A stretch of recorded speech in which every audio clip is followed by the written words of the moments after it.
네, 고품격 레드 시간이 돌아왔습니다. 어때요? 고품격이라고 하니까 여기 좀 맞는 것 같아요, 레드가 확실히. 근데 제가 뭐 꼭 일상생활에서 제가 고품격만을 추구하고 살아오진 않았기 때문에 고품격 한 아니셨어요? 저 인간 자체는 품격이 있죠. 네, 인간 자체는 품격이 있으나 네. 모든 그 생활에 있어서 어떻게 고품격을 추구하고 살겠어요. 고품격과 날라리를 왔다 갔다 하신다.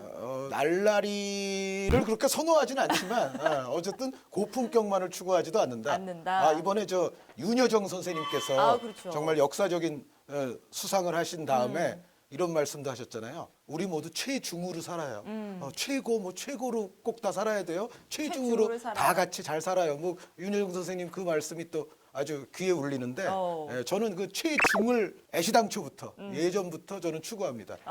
그럼 최중 한 의원님과 함께하는 레드 한번 시작해 보도록 하겠습니다. 자, 오늘 주제는 오랜만에 K리그예요. 지금 K리그가 12라운드까지 오면서 3분의 1지점을 지났거든요. 네. 사실 베스트 11이라는 게 지난 경기를 되짚어보는데 가장 좀 적합하지 않을까 싶어서 3분의 1 시점에서 누가 잘했는지 베스트 11을 한번 뽑아보는 시간을 갖도록 하겠습니다.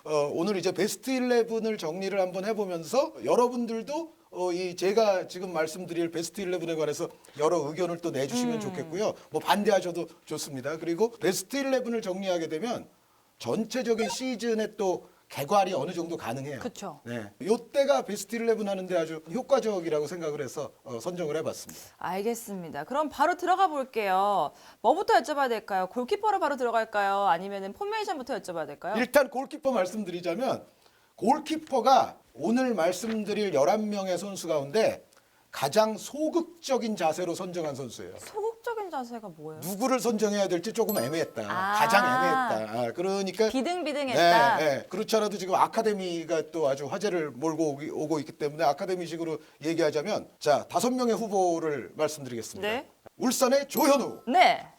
성남의 글로리킴 김영광, 네. 네. 포항의 강현무, 강현무, 네. 광주의 윤보상, 윤보상. 네. 그리고 전북의 송범근. 이름만 들어도 사실 네. 누구를 뽑아야 될지. 자, 이제 또 오스카 고스트, 또 위너 이즈 송범근.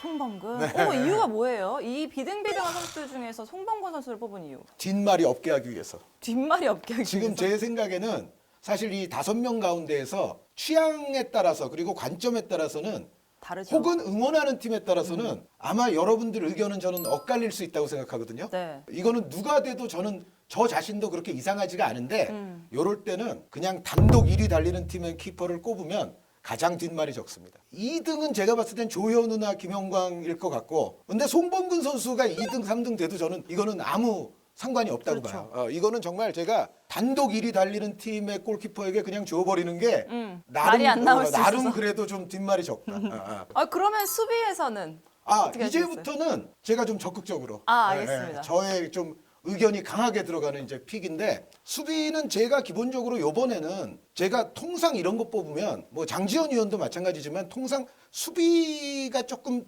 적어지고 공격이나 미드필드가 숫자가 좀 많아지게 맞아요. 돼 있거든요. 그래서 어떤 때는 이제 측면 수비나 중앙 수비를 한 명을 줄이려고 3백 세우고 막 그러잖아요. 근데 저는 요번에는 수비수들에게 좀 상을 많이 주고 싶었어요. 이유가 뭔가요? 잘하는 선수가 많으니까. 아주 단순한 이유입니다. 그래서 수비수 후보를 말씀드리자면 8명의 후보가 있는데 5명에게 드리겠습니다. 이 중에 5명. 그러니까 3백을 기본적으로 놓고 양 윙백까지 해서 8명의 후보는 성남의 리차드, 전북의 홍정호, 대구의 홍정훈, 수원의 민상기. 홍정훈, 민상기 선수는 사실 부상 때문에 경기를 뭐 다 뛴 건 아니거든요. 네. 홍정훈 선수는 특히 아주 많은 경기를 뛰었다고는 볼 수 없지만 홍정훈, 민상기 선수가 이게 공통적인 게 하나가 뭐냐면 이 선수들이 풀타임을 뛰면 그 해당 팀이 실점을 거의 안 해요. 네. 대구도 그렇고 민상기 선수의 그 수원도 그렇고 정말 대단한 선수들이에요. 그러니까 그런 이제 공통점이 좀 있는 후보가 홍정훈과 민상기고요. 그리고 이제 윙백에서는 제주의 안현범, 수원의 이기재, 수원의 김태환, 포항의 강상우 8명 중에서 애석한 선수 3명을 말씀드리겠습니다. 수원의 이기재 네. 가장 애석한 선수입니다. 이유는 먼저 한 줄씩만 얘기해 주세요. 이유는 강상우가 있기 때문입니다. 어쩔 수가 없었습니다. 제가 이기재 선수가 12라운드를 지금 끝내고 나니까 이기재가 제2의 전성기인가 봐라는 생각이 들고 있어요. 제가 요즘 이기재 선수의 매력에 많이 이제 매료돼 있는데 강상우 선수와 같은 위치이기 때문에 이거는 어쩔 수 없을 것 같습니다. 네. 네, 강상우 선수의 포항에서의 영향력은 뭐 지금 워낙 잘하니까. 네, 이건 뭐 설명의 어떤 여지가 없고요. 강상우 쪽만 막으면 일단 포항은 한 70% 막는 거나 다름이 없거든요. 물론 지금 포항을 막으려면 둘을 잡아야 돼요. 강상우랑 신진호. 아, 네, 미드필드의 신진호 선수가 또 정말 그 공수 양면에 있어서 굉장히 여러 가지 역할을 너무 수준 높게 잘해주고 있어서 강상우만 잡는다고 뭐 포항이 잡히는 건 아니지만 어쨌든 강상우의 지분이 굉장히 커요. 네. 그래서 강상우 선수 때문에 어쨌든 이기재 선수가 못 들어갔고 나머지 2명 탈락은 대구의 홍정훈과 수원의 김태환이 탈락했습니다. 이것도 이유를 하나씩 설명해 주세요. 이것도 이유는 아까 이기재 선수 이유와 똑같습니다. 나머지 그 자리에 나머지 선수들을 선수들 뺄 넣어야 수가 없기 되니까. 때문에. 예, 그러니까 센터백은 리차드를 중심으로 민상기와 홍정호까지 그렇게 3백이고요. 양 윙백은 강상우, 안현범입니다. 네, 안현범 선수는 뭐 지난번 A매치 때도 말씀드렸지만 안현범 선수도 물론 부상 때문에 근자에 조금 빠진 경기들은 있어요. 그런데 제주가 정말 요즘은 주민규 선수가 잘 터져서 뭐 문제가 없지만 시즌 초만 해도 공격수의 골이 안 나왔었거든요. 거기서 안현범 선수의 그 빛나는 공격 포인트, 그 멋진 골들이 제주의 시즌 초반 승점 사냥에 엄청난 공을 세웠죠. 네. 그리고 뭐 안현범 선수의 제주에서의 역할은 포항의 강상우 선수의 거의 비견될 정도이기 때문에 양 윙백은 거의 지금 제가 봤을 때는 다른 분들이 뽑아도 똑같이 나올 것이다. 강상우, 안현범이 나오지 맞아요. 않을까. 그리고 성남의 리차드 선수는 저를 좀 행복하게 해주고 있습니다. 왜 그러냐면 제가 혹시 이제 K리그에 관련된 제 방송을 여러 해 전에 보신 분들은 기억하실지 모르겠는데 제가 예전에 울산 경기만 하면 제가 현장 중계도 하고 그랬잖아요. 울산 경기만 하면 공격에는 오르샤만 보이고 수비에는 리차드만 보입니다. 막 그런 얘기를 제가 가감없이 막 했거든요. 그런데 오르샤 선수는 그 토트넘을 탈락시킨 그 디나모 자그레브의 영웅이고 이제 또 좀 있을 유로 대회에서 크로아티아 대표 선수로서 이제 활약할 정말 지금 유럽에서 잘 나가고 있거든요. 네네. 오르샤 선수가 오르시치 선수죠. 그런데 리차드 선수도 제가 정말 오르샤와 더불어서 칭찬을 많이 했었는데 여러 해 전에 이 선수가 이제 K리그를 좀 떠나 있었잖아요. 그쵸. 그러면서 나이도 그때보다는 조금 먹었기 때문에 이제 성남에 돌아왔을 때 처음에는 어떨까 했었어요. 그런데 예전의 퀄리티, 예전의 클래스 그대로예요. 그대로. 그리고 리차드 선수는 옛날부터 가장 유명했던 능력이 센터백이라 하기에는 발이 굉장히 빠르면서 발밑 기술, 이른바 볼을 굉장히 잘 다루면서 미드필더로 뛰어도 이제 손색이 없는 그런 능력을 갖추고 있는데 지금 그 능력이 성남에게 굉장히 큰 도움이 되죠. 그렇죠. 그러니까 지금도 제가 냉정하게 평가했을 때 K리그 전체를 통틀어서도 수비형 미드필드 쪽과 센터백 쪽을 오르락 내리락 하면서 플레이하는 데 있어서 가장 잘하는 선수는 지금도 리차드 같아요. 그러니까 여러 해 전에도 리차드였고 네, 지금도 지금도 리차드. 리차드인 것 같아요. 리차드 선수를 요 베스트 11에 넣음으로써 얻는 이득이 뭐냐? 요 포메이션이 꼭 3백이 아닐 수도 있어요. 네. 리차드가 올라가면 4백이 되는 거죠. 자연스럽게. 그러니까 제가 오늘 기본적으로 갖고 나온 포메이션은 3-4-1-2 포메이션이지만 요거는 언제든 리차드를 위로 올렸으면은 4-3-1-2도 될 수 있고 리차드와 더불어서 나중에 말씀드릴 중앙 미드필더 한 명이 조금 내려와서 뛰면 4-2-3-1도 너끈이 될 수 있다. 네. 그런 의미에서라도 리차드는 빼놓을 수 없고 그리고 홍정호 선수 칭찬은 뭐 지난번 한일전 이후에도 많이 홍정호 선수도 이제는 국가대표 좀 다시 뛸 때 아니냐라는 말씀을 드렸었는데 역시 뭐 설명이 필요가 없고 민상기 선수는 아까도 말씀드렸지만 수원의 무실점 경기들에 있어서 거의 핵심적인 역할에다가 수원으로 따지면 민상기가 리차드죠. 그런 정도의 역할이에요. 그리고 민상기 선수가 또 올 시즌 완전히 그 한 단계 업그레이드 된 게 뭐냐면 빌드업 능력. 네. 후방으로부터의 롱 패스가 정말 좋아요. 민상기 선수가. 그래서 올라운드한 수비수로서 민상기 선수도 업그레이드가 완전히 된 시즌이고 또 그 유명한 요즘 언론에 많이 나오잖아요. 메탄 소년단. 어떻게 보면 메탄 소년단의 소년단이니까 단장이 있을 거 아닙니까? 그렇죠. 단장이 민상기 민상기다. 선수거든요. 그러니까 그 메탄의 어떻게 보면 이제 형님이죠. 근데 그런 의미에서도 민상기 선수 빠질 수 없을 것 같아서 제가 평상시 같으면 공격 쪽을 많이 넣지만 요번에는 수비에만 5명을 넣었어요. 그런데 여기서 포인트는 사실상 강상우, 안현범은 수비 라인이지만 사실상 공격수라고 해도 네, 과언이 아니고요. 맞아요. 리차드는 말씀드렸던 대로 센터백도 뛰지만 성남에서도 실제로 올 시즌 두 포지션을 왔다 갔다 하거든요.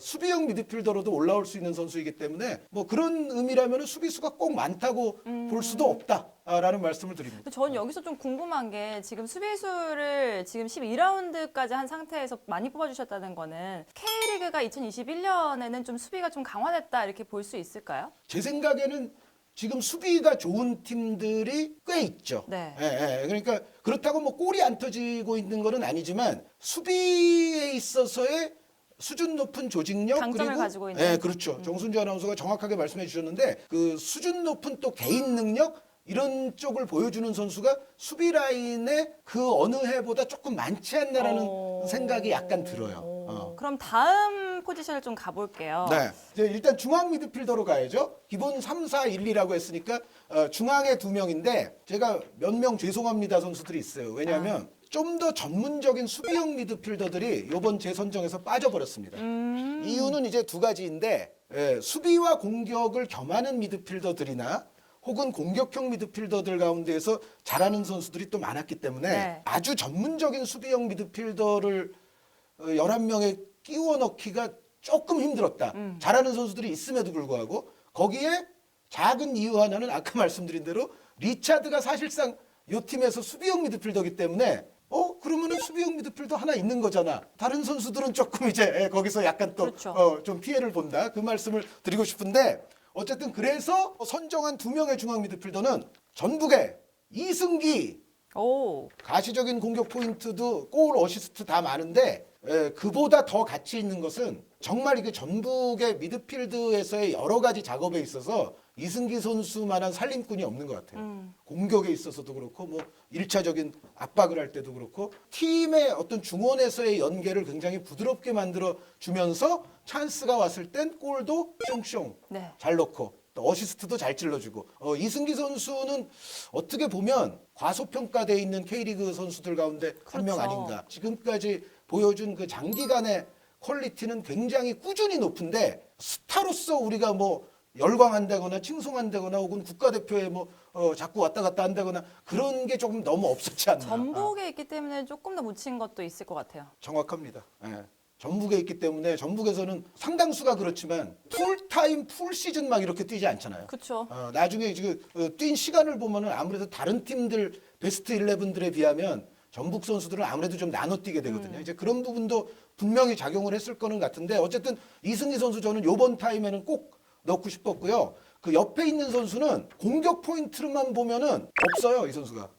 그러니까 직접 골이나 이런 게 없어요. 네. 없는데 그럼에도 불구하고 지금 그 선수의 소속팀이 상위권까지 달리고 있는 데에는 그 선수의 역할이 컸어요. 이창민 선수. 제주. 제주의 이창민 선수. 그러니까 제주의 지금 2선, 3선을 다 오가면서 특히 3선에서도 플레이를 많이 해주면서 수비적으로도 굉장히 큰 역할을 하거니와 상대의 볼을 끊어냈을 때 그 볼을 제주의 좋은 상황으로 연결시키는 출발점 역할에서 가장 중요한 선수가 이창민 선수예요. 근데 이게 이제 왜 직접 어시스트 이런 걸로 기록이 잘 안 되느냐? 이창민에서 뭐 예를 들어 중성욱 갔다가 그게 안현범으로 왔다가 안현범 골 이렇게 되거든요. 그래서 이창민 선수가 여기 기록이 잘 안 남는데 그리고 이제 본인이 좋은 슈팅도 올 시즌에 여러 개 터뜨리긴 했는데 막상 또 들어가진 않았어요. 요게 아슬아슬하게 뭐 살짝 빗나가거나 골대 때리거나 뭐 선방에 막히거나 그러면서 아직 그런 거는 좀 가시적으로 안 터졌지만 제주 경기를 조금 여러 경기 보신 분들이라면 아마 제 말씀을 이해를 하실 거예요. 이제 나머지 3명 얘기할 차례 아닌가요? 아, 그렇죠. 이제는 정말 공격하는 선수들인데 네. 한 명은 거의 뭐 누가 선정해도 일류첸코다. 맨 앞에 있는 선수 그쵸. 일류첸코고 3, 4, 1, 2니까 사실은 이제 순서대로 하면 1의 공격형 미드필더가 누구냐? 순위는 좀 낮은 팀이지만 순위의 낮은 팀? 순위는 낮은 팀이지만 거의 그 팀의 공격 그 자체라고 볼 수 있는 아길라르입니다. 그쵸. 순위는 낮네요. 순위는 좀 낮죠. 그 인천 팬들 입장에서 봤을 때는 근년에 비하면 좀 희망적인 출발 아닙니까? 그쵸. 승점을 꽤 따면서 출발하고 맞아요, 있잖아요. 맞아요. 예전 패턴으로 따지면요, 인천은 무조건 생존이에요. 초반에 이 정도 승점 따고 시작하면은 후반기 가면은 무조건 생존 아닙니까? 승점을 이제 이 정도 이제 따가지고 쭉 가면은 좋은 거죠. 덜 절박해지면은 또 어떻게 될지 모르지만 어쨌든 그런 얘기 하지 마세요. 근데 인천이 떨고 있어. 희망이 있죠. 왜냐하면 무고사 선수를 여태까지 못 썼는데 맞아요. 이 정도 승점이 나왔다는 거. 네, 아길라르 선수도 제가 예전부터 좀 저의 픽이죠. 네. K리그에서 근년에 보는 아주 가장 재간 높은 플레이메이커 가운데 한 명이다. 제가 항상 아길라르 선수를 좀 고평가하는 면도 있는데 모르겠어요. 다른 팀 좋은 공격형 미드필더 갖고 있는 다른 팀 팬분들이 약간 항의하실지 모르겠지만 저는 인천의 아길라르가 여기에 들어갈 만하다고 생각합니다. 알겠습니다. 그럼 일류첸코 아길라르까지 얘기해 주셨거든요. 나머지 한 명은 누굴까요? 고민을 했죠. 요 자리. 그러니까 요 자리는 이제 투톱의 일류첸코와 투톱을 이루면서 약간 이제 뭐 측면 플레이도 좀 할 수 있는 이 선수를 약간 사이드 쪽으로 보내면은 아까 말씀드렸던 대로 요 선수들 가지고 4-2-3-1도 만들 수가 있거든요. 네. 고작 그런 역할인데 그러니까 윙이자 포워드이자 뭐 그런 중간쯤의 그 역할이에요. 그런데 그래도 마지막 순간에는 골키퍼보다는 조금 더 적극적으로 울산의 이동준 네. 선수. 냉정히 말하면 약간 요번 베스트 11이 제 전통적인 편애픽이라고 만약에 누가 그러셔도 제가 말 없어요? 저는 말 안 할래요. 왜 그러냐면 왜 약간 편애픽 같이 느껴지냐면 리차드 있죠, 아길라르 있죠, 이동준 있죠, 강상우 선수도 아마 제가 예전부터 좀 언급도 좀 많이 하고 그런 선수들이 좀 있죠. 위원님이 좋아하는 좀 영리한 플레이라는 스타일이라고 해야 될까요? 좀 위원님 스타일. 뭔가 또 영향력이 좀 큰 스타일. 네. 뭐 이동준 선수와 가장 고민이 된 선수는 두 명이 있습니다. 이름이 똑같습니다. 송민규, 주민규. 민규. 세 선수 중에서 이동준을 픽한 이유는 울산이 사실은 시즌 초의 기대치에 비해서 그리고 1라운드 강원전에서의 그 무시무시했던 그렇죠. 위력에 비해서는 맞아. 지금 약간 계속 좀 저조해지고 있지 않습니까? 맞아요. 그런데 이동준이 받는 그래서 과부하도 더 심할 것이다. 사실은 조금 심해지고 있어요 지금. 그러니까 울산의 가장 중요한 공격 루트가 어디냐? 이동준한테 주잖아. 그거를 다른 팀들도 지금 알고 다 있는 알아서 사실은 협력 수비 또 1대1 밀착 마크 뭐 이런 데서 이동준을 일단 밀어내야 돼. 이동준을 밀어내야 돼. 그런 부분들이 지금 굉장히 많이 작용하고 있는데 그런 거를 고려할 때는 그럼에도 불구하고 이동준 선수가 있기 때문에 그래도 울산이 지금 이 정도 공격을 하고 있다. 만약에 이동준을 안 넣잖아요? 그럼 울산 선수가 한 명도 없어요. 그렇네요. 울산이 지금 전북하고 포인트가 약간 떨어져서 그렇지 오. 다른 모든 팀들보다 울산이 높지 그렇죠. 않습니까? 그런데 울산 선수를 한 명도 안 넣는 것도 부당한 거죠 사실은. 그렇죠. 골로 따지면 뭐 송민규, 주민규 선수가 이동준 선수보다 나을 수도 있지만 저는 전체적으로는 조금 영향력 쪽에 표를 던져주고 싶어요. 어떻게 보면 가장 위협적인 다른 팀이. 그래서 어쨌든 자 결정됐습니다. 송범근, 민상기, 리차드, 홍정호, 강상우, 안현범, 이승기, 이창민, 아길라르, 이동준, 일류첸코. 일류첸코 선수 너무 또 한 줄도 설명 안 하면 또 근데 뭐 섭섭할 것 같아서. 설명 안 해도 되는 선수잖아요. 거의. 일류첸코도 예전부터 약간 제 픽이긴 했네요. 어. 제가 다른 방송에서도 사람들이 주니어를 외칠 때 저는 일류첸코를 외쳤던 사람이거든요. 그래요? 아니 물론 울산 팬들은 지금 우리 지금 주니어 있었으면 좋겠어 하시겠죠. 근데 제가 일류첸코 대 주니어 이렇게 봤을 때는 주니어 선수가 일단 득점 기계 이른바 골무원인 거는 사실인데 경기 영향력은 일류첸코가 훨씬 더 높아요.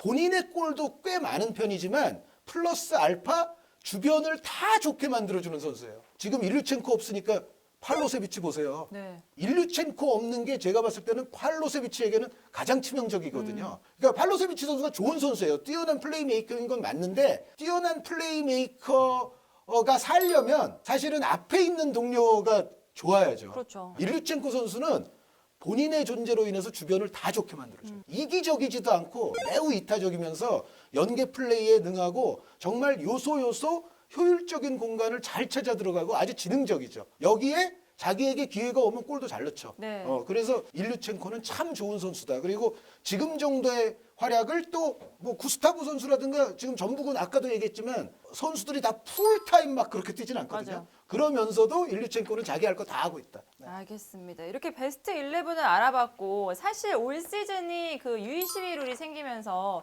그 어느 때보다도 U22 선수들이 본인의 가치를 좀 증명할 수 있는 기회가 많아지고 있잖아요. 네네네. 거기서 또 조금 눈에 띄는 선수들도 알려주시면 좋을 것 같아요. 이 선수들은 이름만 불러드릴게요. 그리고 아까 언급한 선수 중에 송민규, 수원의 김태환 요 두 선수는 네. 그 U22죠. 그쵸. 그러니까 이 선수들은 그냥 제외. 그런데 송민규는 말할 것도 없고, 근데 김태환 선수도 어느 정도 이제는 그 신예급이 아닌 선수 같기 때문에 맞아요. 요 두 선수는 약간 제외하고 지금 역시 가장 빛나는 곳은 그 메탄소년단이죠.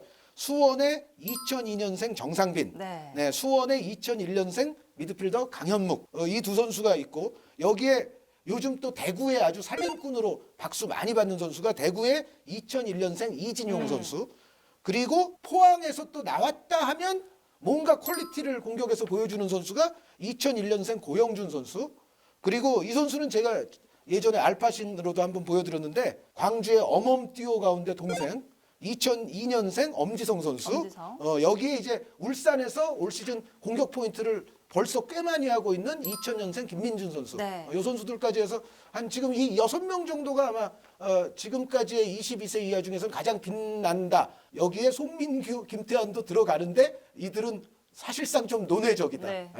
하여튼 그런 말씀을 드립니다. 알겠습니다. 그러면 지금 3분의 1 시점에서 가장 좀 감독의 역할을 잘한다, 좀 좋은 모습을 보여준다라고 생각하는 감독은 누구가 있을까요? 상식이 매우 풍부한 김상식 감독에게는 약간 죄송한데 그런데 그래도 지금 단계에서 감독상 줘라 그러면 제가 봤을 때는 공동수상 제주의 남길 수원의 박건하 오. 그렇게 주고 싶습니다. 네. 이유를 말해주시자면요. 그냥 지금 보여주는 그 두 팀의 모습이 운영이.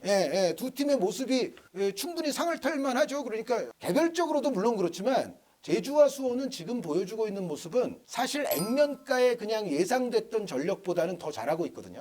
그것 때문에 뭐 다른 걸 다 차치하고라도 이 두 감독에게 줘야 되지 않나. 맞아요. 제주와 수원. 그러면은 K리그 2까지 좀 얘기를 해볼게요. K리그 2에서 좀 잘하는 팀이라고 해야 될까요? 잘하는 선수라고 해야 될까요? 한 명만 뭐 꼽아주시자면. K리그 2는 지금 뭐 특히 안양이라든가 안산 같은 팀들이 아주 힘을 내고 있죠. 네. 초반에 서울 이랜드의 기세보다 더 좋은 팀들이 요즘 좀 나오고 있는데, 근데 이제 K리그 2는 짧게 한 선수만 그냥 K리그 2 감투상 감투상? 안산의 아스나위. 오. 네, 아스나위 선수가 요즘 보여주고 있는 모습은 정말 신태용 감독의 제자답게 그 인도네시아판 박지성, 네. 뭐 포지션은 다르지만 그런 정말 모습인데요. 동남아 선수라서 우리가 써야 되느냐 안 써야 되느냐 그런 논쟁으로부터 완전히 벗어나 있는 선수입니다. 그냥 이 선수 자체가 축구를 잘합니다. 그쵸. 굉장히 위력적이에요. 그러니까 측면 윙백이지만 거의 뭐 윙포워드와 같은 왕성한 능력을 보여주고 있고 주변 동료들을 돕는 크로스도 클래스가 있어요. 크로스 능력도 상당히 꽤 좋은 것 같고 뭐 얼마 전에 본인 헌태온 찬스를 하나 아깝게 골로 연결시키지는 못했지만 이 선수는 여태까지 왔던 그 동남아시아 선수들과는 조금 궤를 달리한다. 아스나위 선수는 완전히 제가 봤을 때는 그냥 뛰어난 선수고 그냥 잘하는 선수여서 신태용 감독이 칭찬하고 그랬던 것이 다 이유가 있구나. 물론 이제 수비 시에 너무 좀 저돌적인 스타일이다 보니까 조금 이제 달겨드는 수비에서 상대에게 오히려 그런 상황에서 좀 뚫릴 수 있는 그런 위험성이 있긴 있는데 그럼에도 불구하고 너무 잘 뛰니까요. 그러니까 아스나위 선수가 K리그에서 계속 성공 시대를 열어간다면 우리 축구에도 좋고 인도네시아 축구에도 좋고 그렇죠. 정말 아주 좋은 일이 될 것 같습니다. 네. 알겠습니다. 이렇게 지금 K리그가 3분의 1 시점을 지나는 시점에서 베스트 11을 포함해서 여러 가지를 좀 알아봤어요. 그렇다면 이제 3분의 2가 남아있잖아요. 그러면 어떻게 흘러갈지 기대감을 좀 불러일으키시자면. 그 KBS에서 이제 좀 있으면 K리그 현장 중계를 할 겁니다. 진짜요? 네. 그럼 위원님이 하시는 거예요? 그럴 거예요. 오. 제가 이미 K리그 중계를 한 3경기 했어요. KBS에서. 네. 다만 그게 이제 라이브 중계는 아니었고 녹화 중계. 라이브 중계가 아니라 이제 KBS 스포츠 중계석이라는 방송이 이제 주말 아주 늦은 시간에 방영이 되는데 근데 물론 그거는 이제 딜레이 방송입니다. 그래서 라이브 보셔야 될 분은 뭐 라이브를 보셔야 되지만 어쨌든 현장 라이브도 아마 곧 하게 되지 않을까. 네, 이제 한준희 위원님도 이렇게 라이브 중계도 하실 거고 K리그는 지금 3분의 2가 남아있으니까 굉장히 많이 남아있는 거거든요. 굉장히 흥미진진해질 것 같습니다. 여러분들 K리그 계속해서 많이 사랑해 주시길 바라겠습니다. 블루에서 뵙도록 할게요.